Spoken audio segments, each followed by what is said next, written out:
1837, el gobierno chileno dio inicio a las acciones bélicas en contra de la Confederación.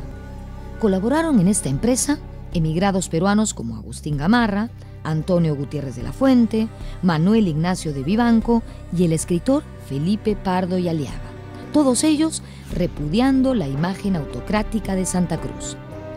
Tras la muerte de Portales, el protector de la Confederación intentó otra vez inútilmente llegar a la paz con Chile.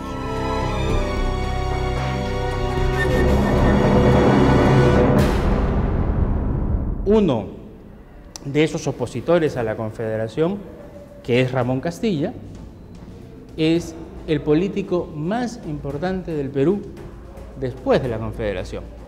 Por lo tanto, desde el punto de vista del análisis de la historia factual, de la historia coyuntural, de la historia política que en ese momento sucede, podríamos decir que Castilla no se equivocó, ¿no? Es decir, él supo interpretar de alguna manera que el sentir mayoritario, como buen político, estaba en contra de la Confederación.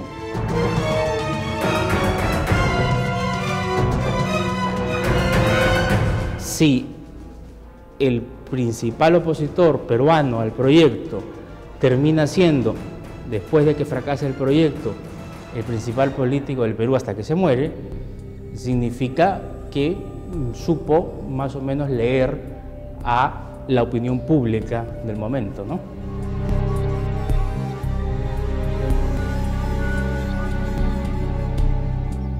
El 15 de septiembre de 1837 partió de Chile una expedición militar con poco más de 3.000 soldados.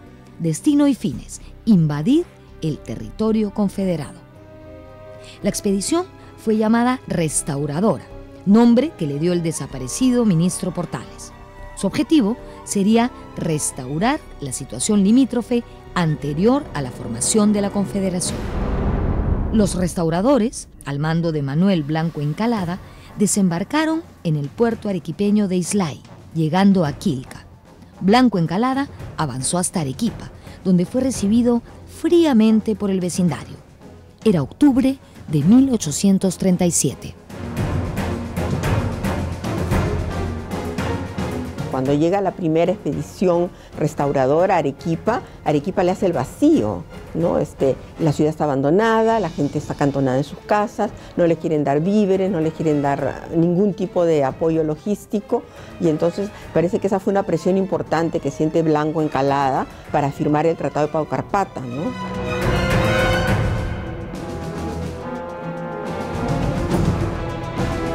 Santa Cruz llegó con poderosas tropas y ocupó las alturas de Paucarpata.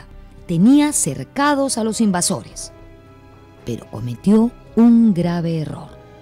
Al respecto, Basadre dice: y en ese preciso momento, en vez de destrozar a sus adversarios como pudo hacerlo fácilmente, Santa Cruz invitó a Blanco Encalada a una entrevista. Sin otra opción, Blanco Encalada firmó el Tratado de Paucarpata el 17 de noviembre de 1837. Por este tratado se declaró la paz y amistad entre Chile y la Confederación. Además, Chile se comprometía a devolver los barcos apresados en el Callao. A cambio, se le permitió a Blanco Encalada reembarcarse con su ejército y equipo de campaña. Un tanto ingenuo Santa Cruz, ¿no? El gobierno inglés fue puesto como garante del cumplimiento del tratado. El protector de la Confederación fue ovacionado por el pueblo arequipeño. Sin embargo, el presidente chileno Joaquín Prieto pronto desconoció el tratado y reinició las hostilidades.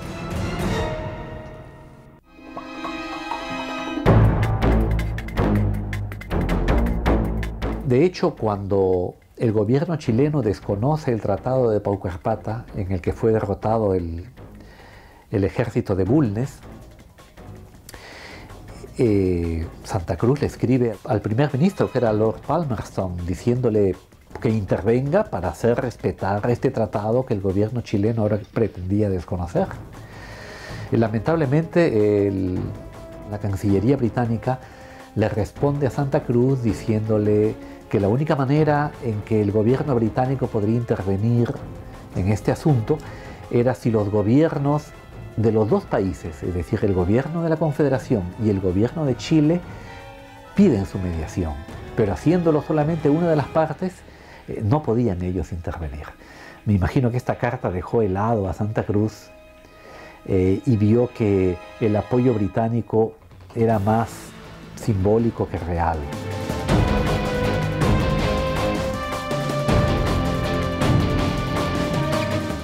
La derrota de esta primera expedición coincidió con los reveses de las fuerzas argentinas que atacaron Bolivia. Argentina, también, había declarado la guerra a la Confederación el 19 de mayo de 1837. El gobierno argentino de Juan Manuel Rosas argumentó como causas para la declaración de guerra que la Confederación ponía en riesgo el equilibrio geopolítico de Sudamérica y que Santa Cruz era un invasor del Perú. Sin embargo, la participación de Argentina en la guerra no fue determinante, como sí lo fue la chilena.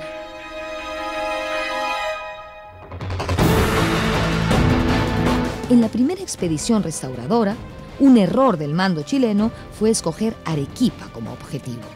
Esta ciudad era partidaria de la Confederación, caso contrario al del Cusco, ciudad natal del caudillo Agustín Gamarra, y que a pesar de su ubicación en el sur, estuvo en contra de la Confederación. A mí me parece interesante también la figura de Gamarra, ¿no? O sea, un personaje que, digamos, era el némesis de Santa Cruz, ¿no? Estaba ahí todo el tiempo, de alguna manera, antagonizando, ¿no?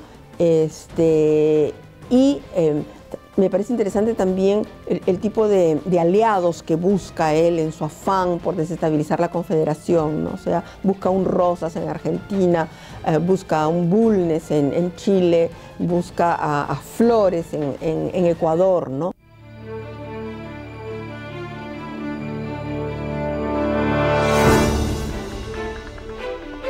Es difícil entender al caudillo cusqueño, Agustín Gamarra, y creo que una interpretación que podríamos hacer es que son afanes personalistas, es decir, que estos caudillos, más que luchar por un ideal, por un programa nacional, están luchando por quién lo lleva a cabo o quién saca un beneficio personal. Reiniciadas las hostilidades, ocurrió un combate naval en Islay, puerto de la costa arequipeña, en enero de 1838. Allí, barcos confederados lograron burlar exitosamente la persecución enemiga. Destacó por su valentía el comandante Juan José Panizo. A pesar de las protestas del cónsul inglés en Chile, el gobierno chileno preparó la segunda expedición restauradora. El general chileno Manuel Bulnes fue designado jefe de la expedición. Haciendo eco a las ideas de Gamarra y Gutiérrez de la Fuente, esta vez las fuerzas restauradoras se dirigieron hacia Lima y no hacia el sur del Perú. El 19 de julio de 1838 zarpó de Chile la segunda expedición restauradora, acompañada de emigrados peruanos, para combatir la Confederación.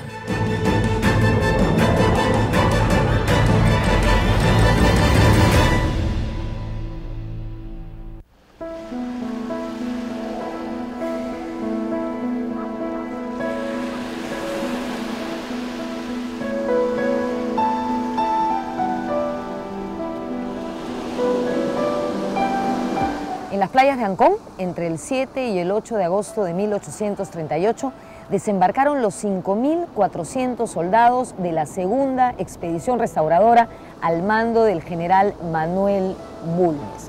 En esa fuerza expedicionaria se hallaba una tropa peruana y altos jefes como Agustín Gamarra, Gutiérrez de la Fuente y Ramón Castilla. Las tropas de Bulnes avanzaron hacia Lima. Orbegoso, luego de dudas, vacilaciones e intentos fallidos de negociación, decidió enfrentar a los invasores. Al ver esto, un grupo de peruanos, encabezado por Manuel Vivanco y Felipe Pardo, decidió abandonar el campamento restaurador, diciendo que ellos habían venido para combatir contra Santa Cruz y los bolivianos. no contra los peruanos.